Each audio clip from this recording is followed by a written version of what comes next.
Buenas tardes. Estamos en la presentación del número 6 de la revista Razón Crítica. Razón Crítica es la revista de la Facultad de Ciencias Sociales de la Universidad Jorge Tadeo Lozano.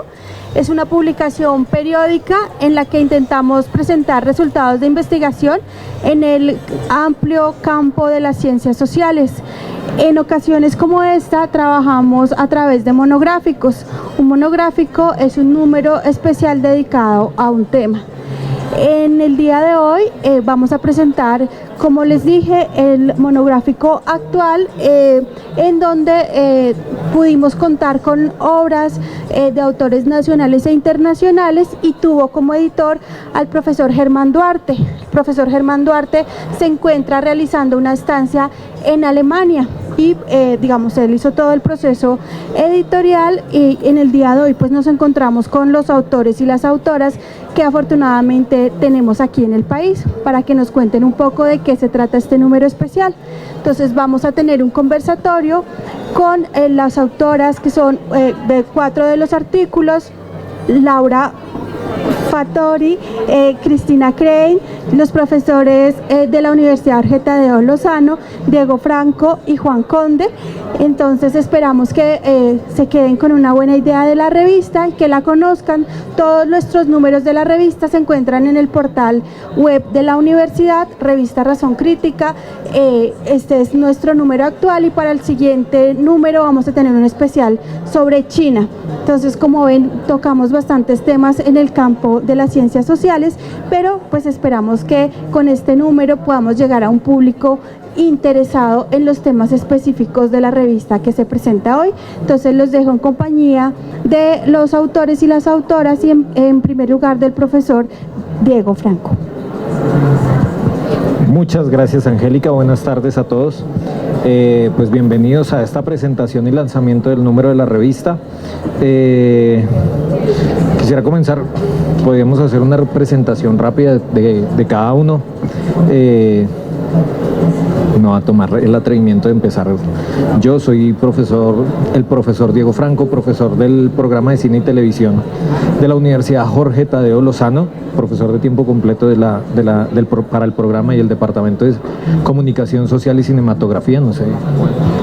Bueno, buenas tardes, yo soy Juan Alberto Conde y yo también soy profesor de tiempo completo del departamento de humanidades de la Universidad Jorge Tadeo Lozano de la Facultad de Ciencias Sociales.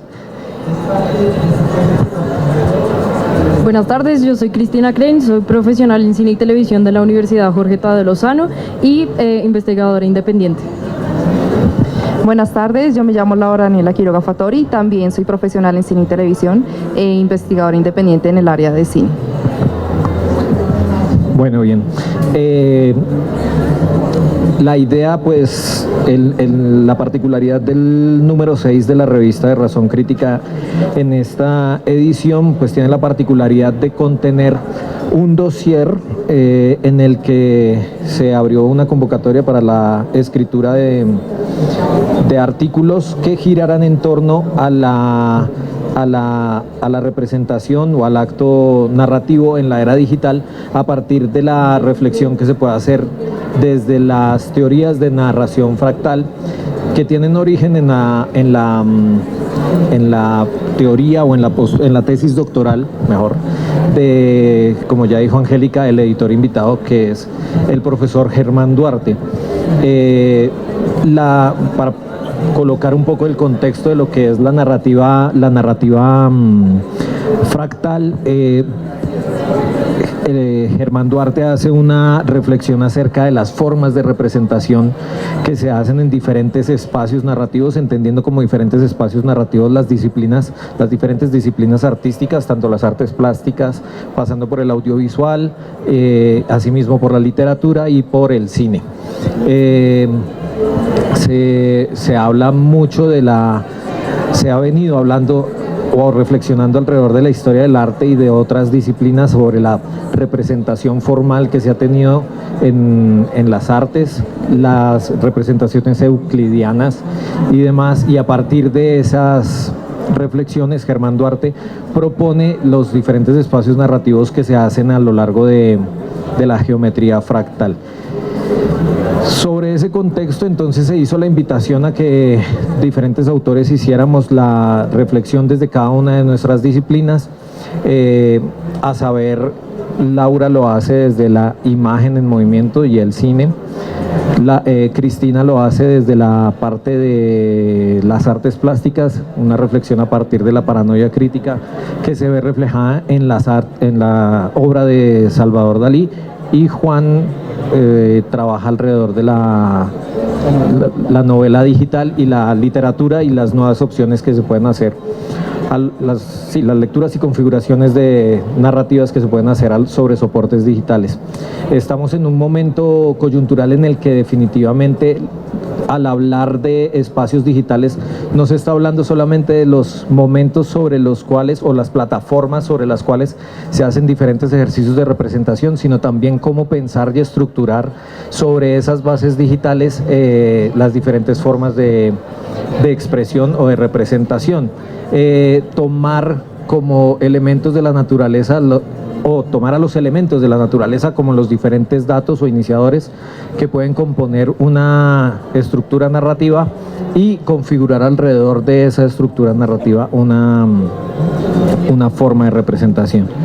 Entonces quisiera invitar a Juan y a Laura y a Cristina para que nos contaran un poco sobre el ejercicio que se desarrolló alrededor de cada uno de sus artículos. También quisiera destacar como particularidad que los dos trabajos, tanto el de Laura como el de Cristina, son un extracto de lo que ellas realizaron como su trabajo de grado de pregrado para el programa de cine y televisión. Entonces, pues a partir de ahí, no sé quién quiera comenzar para contar un poco.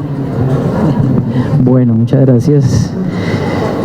Sí, como les contaba Diego, mi texto en este dossier sobre la narración en los medios digitales, pues se concentra en un fenómeno que pues es interesante, porque es como la transición que hay entre otras formas narrativas, digamos, más clásicas, más tradicionales, sobre todo pues la literatura, y las posibilidades que se abren para la narración, digamos, a través de palabras, pero también de palabras, imágenes y sonidos, en la convergencia de la literatura con los medios digitales.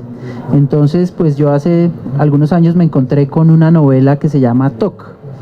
Es de un escritor norteamericano que se llama Steve Tomasula, y pues lo interesante de esta novela es que es una novela que salió en formato de DVD-ROM, es decir, uno compra un disco, lo pone en su computador, lo instala, o así era.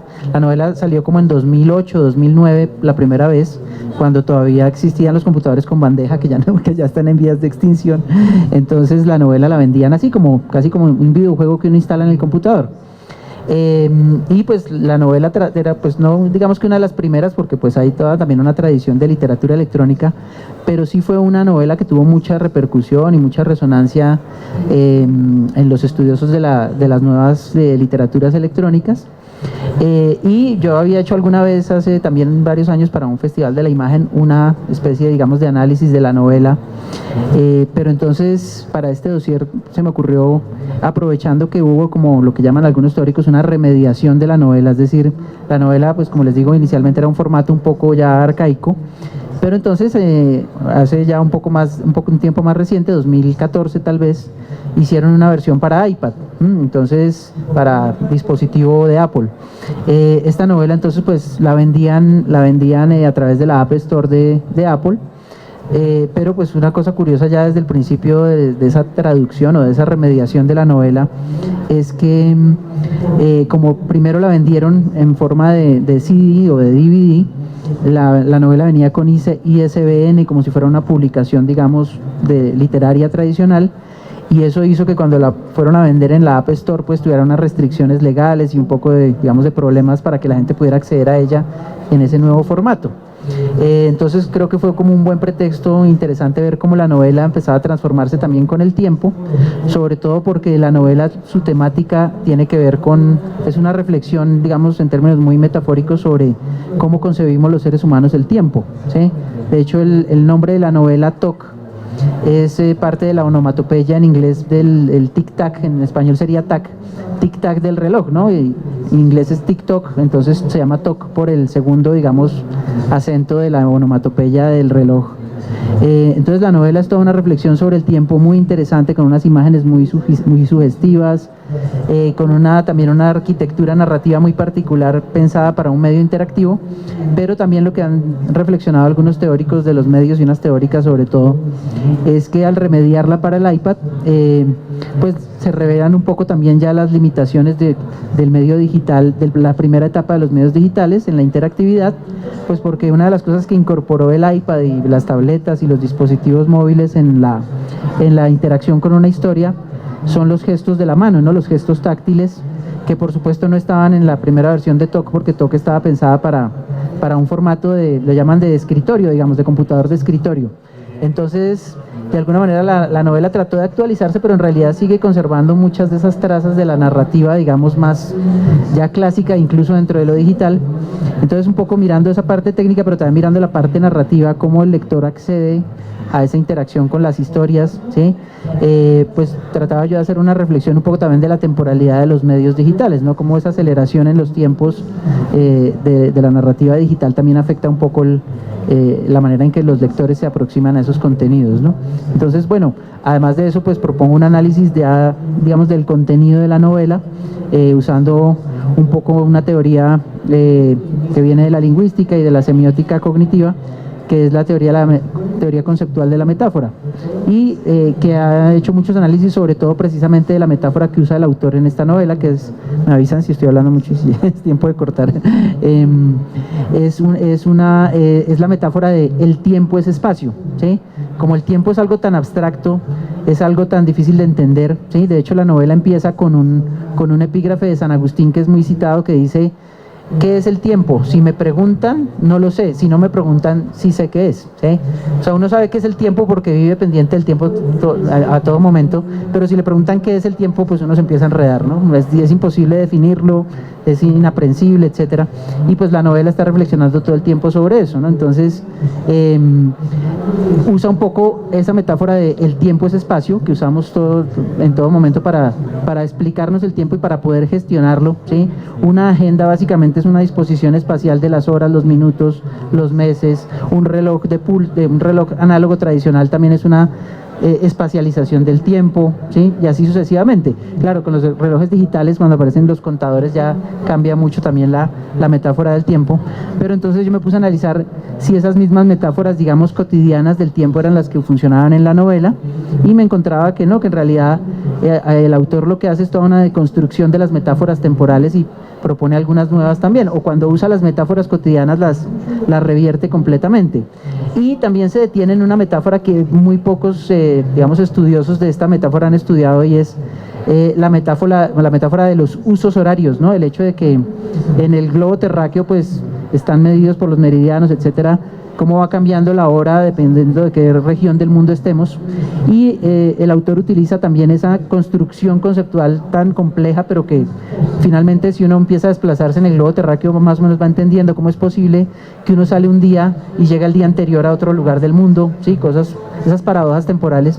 Bueno, el autor las mete ahí en la novela, entonces yo empiezo como a tratar también de explicarlas en términos conceptuales, cómo funcionan todas esas metáforas, para ver también cómo también a través de los medios digitales, pero no solo de los medios, sino también de la mundialización en general, que tiene que ver con los transportes, con la facilidad de desplazarse hoy en día, etcétera, nuestra concepción del tiempo ha cambiado a nivel global, ¿no? Entonces ese es un poco el recorrido que yo hago de la novela, y pues por supuesto la novela tiene muchos componentes muy distintos, tiene partes que son narración verbal, digamos, tradicional, pero entonces él las pone con una interfaz muy particular, que es que las pone como si fueran rollos de pergamino que uno va con el scroll va moviendo para leerlos, y están dentro de una campana de cristal.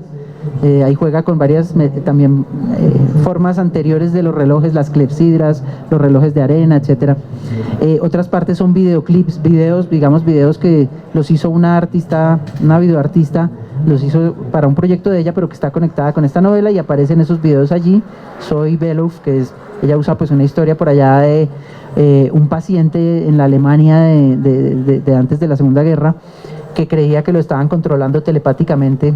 Entonces ella hace unos videos sobre ese personaje, y también se conectan con la historia. En fin, tiene digamos, muchos elementos. Digamos, yo siempre he pensado que esta novela da una tesis entera hablando sobre ella, pero bueno, yo hago como una revisión general para mostrar eso, cómo nos propone una nueva noción de la temporalidad y nos ayuda un poco a tratar de entender esas temporalidades fragmentadas en las que vivimos hoy en día, ¿no?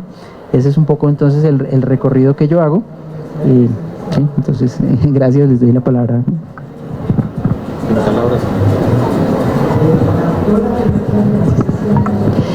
Bueno, mi texto sobre la narrativa y la estética de la database parte de la teoría que se consolidó en la segunda parte del siglo pasado sobre McLuhan y la exteriorización del sistema nervioso central, que de alguna manera rompió el paradigma que veníamos trabajando antes desde Prometeo sobre la exteriorización de la tecnología como exteriorización del cuerpo humano y por ende de la tecnología como mediador entre el individuo y su mundo y su realidad. Entonces McLuhan presenta este análisis sobre la exteriorización de las cualidades humanas, en específico del pensamiento. El pensamiento funciona de una manera muy característica y que es a través de un encadenamiento, una interconexión de elementos. Entonces a partir de esto me surge como una cierta inclinación a entender y a buscar las narrativas que presentan o hacen alusión a este tipo de espacios, que son espacios abiertos, fractales y navegables, ¿no? Entonces para ello parto de dos autores. El primero de ellos es Georges Méliès, un mago francés que seguramente muchos de ustedes reconocerán como el precursor de lo que hoy son los efectos especiales. Sin embargo, la parte de los efectos especiales de Méliès no cobran tanta importancia en mi texto, porque lo que nos interesa en la estética de la database es cómo Méliès alcanzó una culminación del proceso de remediación más importante del siglo pasado, y lo hizo a través de la creación de un nuevo género cinematográfico, que fueron las actualidades reconstruidas. Básicamente consistían en que Méliès recibía la información de última hora, noticias de última hora de carácter internacional a través del telégrafo, y lo combinaba con su cinematografía. Entonces él cogía esas noticias, las llevaba a su estudio y las recreaba con actores, con escenografía, con maquillaje. Entonces, ¿por qué cobra importancia esta parte de la obra del cine Méliès? Es realmente importante porque pensemos en las 4 películas que en 1898 Méliès presentó sobre el hundimiento del acorazado Maine en La Habana. Recordemos que este hundimiento fue lo que desató el conflicto bélico entre Estados Unidos y entre España. Entonces Méliès recibe estas noticias a través del telégrafo y espectacularizó este evento que, digamos, estaba transformando completamente la geopolítica a nivel mundial y que estaba dictando el declive del Imperio Español, y la presentó al público europeo. Entonces pensemos en un momento cómo esa opinión pública europea recibió por primera vez esta oportunidad de ver un evento que estaba cambiando el planeta, que ocurría al otro lado del Atlántico, por primera vez por imágenes en movimiento. Entonces ese es un mérito grandísimo de la obra de Méliès, que fue crear este sistema, o dar inicio a ese sistema de globalización de la información a través de la imagen en movimiento, ¿no? Entonces Méliès él recibía las noticias a través del telégrafo y legitimaba esas mismas noticias a través de la imagen. El otro autor es Stiga Bertov, que es un formalista soviético ruso que ustedes conocerán tal vez como el papá del cine documental y el cine experimental. Entonces este autor cobra mucha importancia en mi texto porque muchos años antes de la llegada del internet y de las redes sociales, él fue capaz de visualizar y de plantear un sistema de información y de comunicación social abierto, descentralizado, que era capaz de recibir información desde diferentes nódulos informativos. Entonces pensemos en el proyecto de él de los cinecamiones. Bertov mandaba cinecamiones a diferentes ciudades y pueblos rusos recónditos y le daba a los obreros y a los trabajadores sus propias armas de rebelión, que en ese caso eran las cámaras cinematográficas. Esto, ¿qué era lo que hacía? Le daba a ese proletariado, a esos trabajadores, la posibilidad de representar ellos mismos sus propias realidades y sus propias verdades, por ende de hacer parte del proceso mediático. Esto era muy importante para Bertov porque él estaba en contra de cualquier tipo de jerarquía o de estructuras sociales que, digamos, controlaban los medios de comunicación.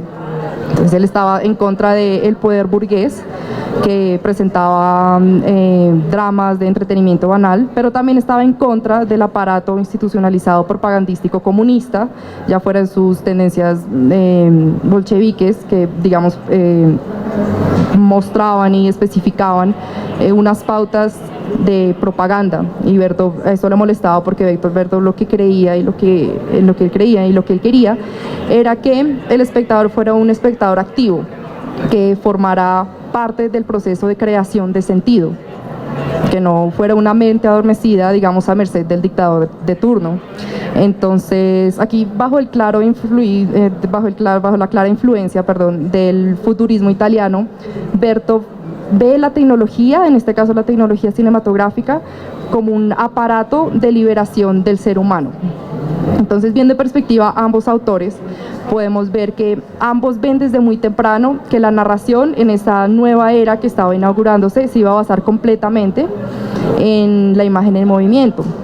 Sin embargo, nos encontramos en una posición de reconsiderar ese proceso de red, porque viendo el recorrido de ambos nos damos cuenta que ese proceso de red, esa estructura en red, privilegia la irrealidad estructural de las imágenes y por lo tanto provoca una cierta ruptura con la realidad, porque claro, el espectador no se está relacionando directamente con el evento, sino que se está relacionando con simulacros, con ilusiones, con imágenes falsas de esa realidad. Esto ya da el inicio de lo que años después Debord plantearía como la sociedad del espectáculo, ¿no? Entonces, en este punto uno se pone a pensar, bueno, esa ruptura con la realidad de cierta manera también supone una ruptura con el individuo mismo, ¿cierto? Porque, digamos, esa disolución o esa desaparición de la frontera entre el interior y el exterior del ser humano implica que ese mundo exterior que está allá afuera también implosione y se infiltre dentro del individuo mismo, ¿cierto? Entonces ese núcleo o ese fundamento básico de lo que nosotros podríamos entender como identidad, que es el cuerpo, se fractura y se corrompe completamente. Entonces, digamos que llegamos a una conclusión de que lo real no existe ni en el espacio digital ni en el individuo mismo, porque el individuo mismo ahora lo que hace es convertirse en una terminal informática, digamos, en un nódulo comunicacional. Entonces, digamos que esta es mi perspectiva a lo que veníamos hablando de la indeterminación en la imagen, y ya, lo pueden encontrar en el dossier, si quieren leer más del tema. Mi investigación se basa en la indeterminación de la imagen desde lo plástico a la cinematografía.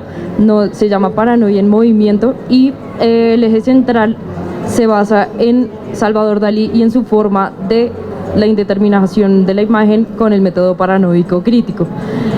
Para llevar esto a la cinematografía, analizamos cómo en la vida de Salvador Dalí él lo empezó a hacer plásticamente, pero trató de llevarlos a diferentes medios. Él hizo una experimentación con la fotografía, con las, ¿cómo se llaman? Las hologramas, y cuando llegó a la cinematografía encontró que el medio mismo era el que no se lo permitía hacer. Entonces, viendo ese problema que tuvo Salvador Dalí, se analizó cómo en esta era digital y gracias a la fractalidad y la indeterminación de la imagen es posible hacer una paranoia en movimiento en la cinematografía. Gracias. Bien, quisiera también compartir la parte pues, del texto con la que yo aporté. Toco yo el tema de lo que es la música contemporánea, haciendo una revisión de carácter genealógico un poco, tomando un poco los términos de Avi Warburg de la historia del arte. Entonces hago una revisión genealógica de lo que es la música y el sonido como forma de representación a partir de ese hecho en el que el Homo sapiens busca recrear a través de extensiones tecnológicas que su mismo organismo no le permiten, sonidos de la naturaleza, al querer representar cómo otras especies se podían comunicar. esa necesidad de generar sonidos a partir de instrumentos musicales.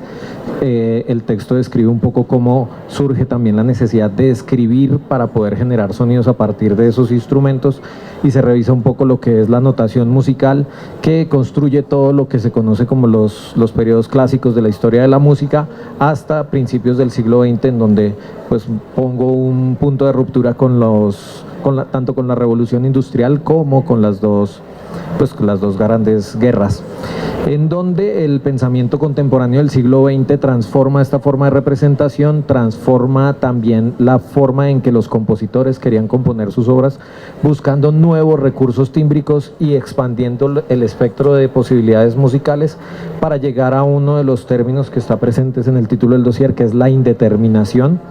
Y los músicos, y revisando el trabajo de diferentes compositores contemporáneos como Earl Brown, John Cage y demás compositores que buscaron crear sonidos a partir de escribir notaciones musicales diferentes a las figuras musicales de negra, corchea y el uso tradicional del pentagrama, para basarse en la representación o en la notación gráfica, valiéndose simplemente de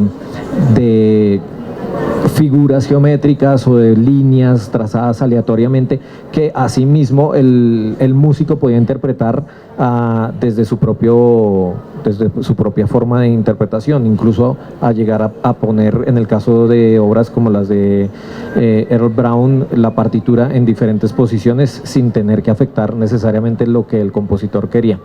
Eso después desemboca un poco en lo que desemboca al final, para concluir en lo que hace el trabajo de los compositores minimalistas de la década de los 60, que se basan un poco en también este trabajo minimalista que venían haciendo los artistas plásticos, en el uso repetitivo de elementos muy básicos musicales, la repetición de pocos motivos musicales o pocas notas musicales, el uso de instrumentos, de pocos instrumentos, y la repetición de este tipo de motivos para concebir grandes obras musicales, ligándolo un poco a lo que es la extensión tecnológica que ya mencionó Laura, y los elementos iniciadores que van a ser, a través de la repetición, por la configuración de una imagen, o de una imagen en este caso sonora, más completa.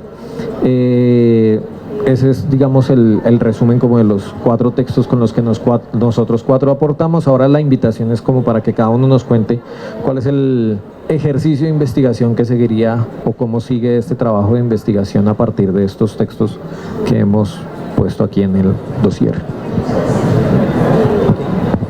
Bueno, pues este es un tema, el tema que yo trabajé acá en esta revista, es un tema pues que paralelo a otras investigaciones, digamos, que estoy haciendo ahorita, pero que creo que me está abriendo una línea de interés nueva, pues, o más bien a retomar una línea que había abandonado hace algún tiempo, y va pues en la dirección pues más lógica, y es cómo se está haciendo hoy en día la literatura electrónica, ¿sí?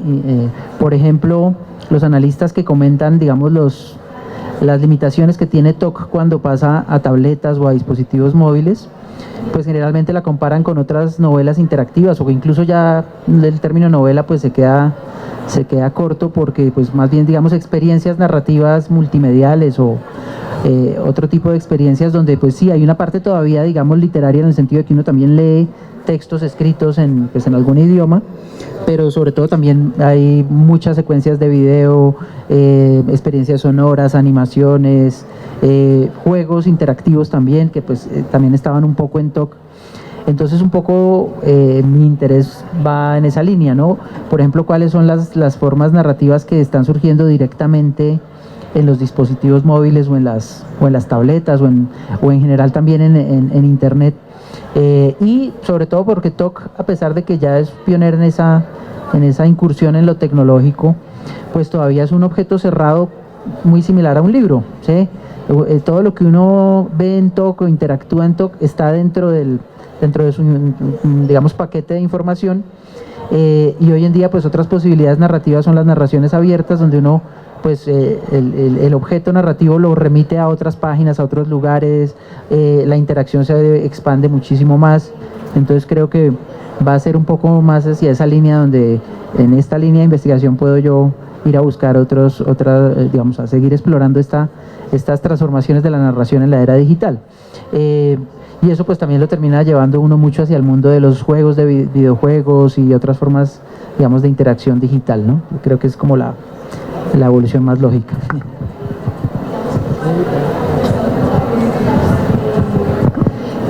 Bueno, a mí me parecería interesante iniciar un diálogo entre todos y que especialmente los estudiantes hoy en día de cine seamos más críticos en la manera en que Vertov era crítico con los medios de comunicación para lograr analizar o entender los mecanismos narrativos y los aparatos que usan los medios hoy en día para crear, como creó Vertov, un imaginario colectivo, digamos, que termina por configurar nuestra propia realidad, ¿no? Entonces siento que ese sería un buen camino para empezar y pues los invito a todos a ser parte del diálogo, porque la investigación es una parte muy importante que siento que todos deberíamos aprovechar, ¿no? Y a los que deberíamos aportar.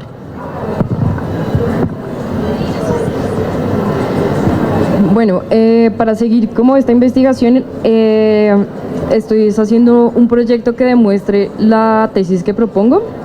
Es un proyecto muy ambicioso que pretende demostrar lo que teoricé.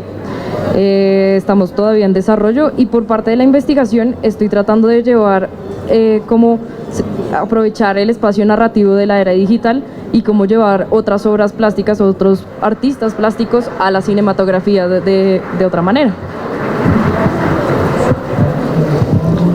Bien, como profesor pues del programa de cine y televisión de la universidad, todos los hallazgos y digamos todo lo que en este dossier se ha recopilado a partir de las teorías de narrativas fractales que propone Germán Duarte en su tesis doctoral. A partir de todos esos hallazgos, lo que hemos buscado permear dentro del plan de estudios de la universidad es enriquecer mucho las estrategias de narraciones no tradicionales, como ya lo decía Juan, a partir de la lectura y desde la literatura. En el programa de cine y televisión lo que buscamos es crear nuevos espacios en el que el estudiante y el futuro realizador no vea como espacio de expresión solamente la pantalla grande o la pantalla del televisor o las plataformas digitales, sino todo lo que la plataforma digital, el uso de servidores y demás redes que conectan estos dispositivos tienen como potencial para poder contar sus historias. También se hace un análisis, o estamos buscando hacer un análisis más detallado sobre las narrativas contemporáneas y el uso de esa fractalidad o la representación de esa fractalidad en la imagen. Hablábamos, por ejemplo, con Cristina al principio o antes de venir a este conversatorio sobre casos en los Avengers o en películas mucho más comerciales en las que uno ya ve que se lanzan los directores a construir imágenes que tienen bastante de lo que hemos estudiado a partir de estas narrativas digitales y estructuras fractales que estamos estudiando. No sé, palabra. Perdona, para también el que me hizo acordar Diego un poco, que efectivamente pues en las otras formas, digamos, más tradicionales, tanto la literatura, digamos, de papel, por decirlo así, como en el cine, como en, digamos, las formas narrativas que conocemos hace ya varias décadas o siglos, etcétera.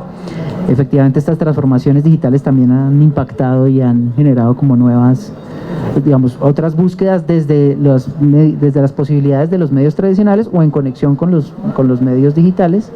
Y por ejemplo, en esa línea de lo que mencionaban de cómo ha cambiado el cine, hay un concepto que está funcionando hace ya un poco de tiempo sobre las películas rompecabezas, ¿no? Que es un poco cómo impacta otras formas narrativas como los videojuegos y en general la red, etcétera, en la forma de contar las películas, ¿no? Empiezan a hacer películas más complejas, los puzzle films, los puzzle narratives, etcétera, o las narrativas modulares, ¿no? Entonces cómo se empiezan a modularizar también las películas, a buscar otras estructuras narrativas dentro de la linealidad, digamos, del espectador en una sala, etcétera, creo que es una línea muy interesante. Y ya un poco a propósito también de la pregunta sobre posibles desarrollos, pues quería mencionar también que pues aquí en nuestra facultad también pues estamos con el programa de estudios literarios y edición, ya va en su cuarta cohorte, digamos, y allí estamos, pues es un programa que recoge los estudios literarios, digamos, que se conocen ya en el contexto colombiano, pero que le añade un poco el componente editorial, ¿no?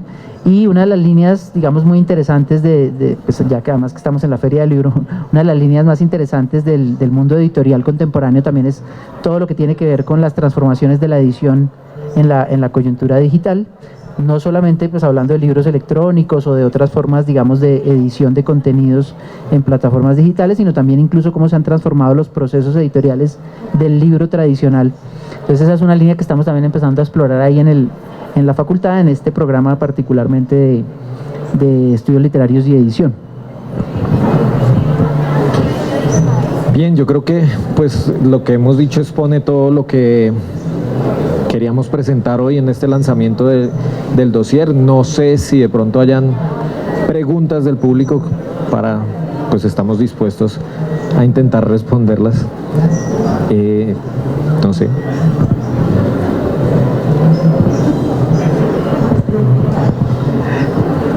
Agradecemos entonces su presencia, los invitamos pues a que conozcan además de Razón Crítica, los números anteriores y demás publicaciones que tiene la universidad aquí en el stand, y pues muchas gracias por su asistencia y bienvenidos.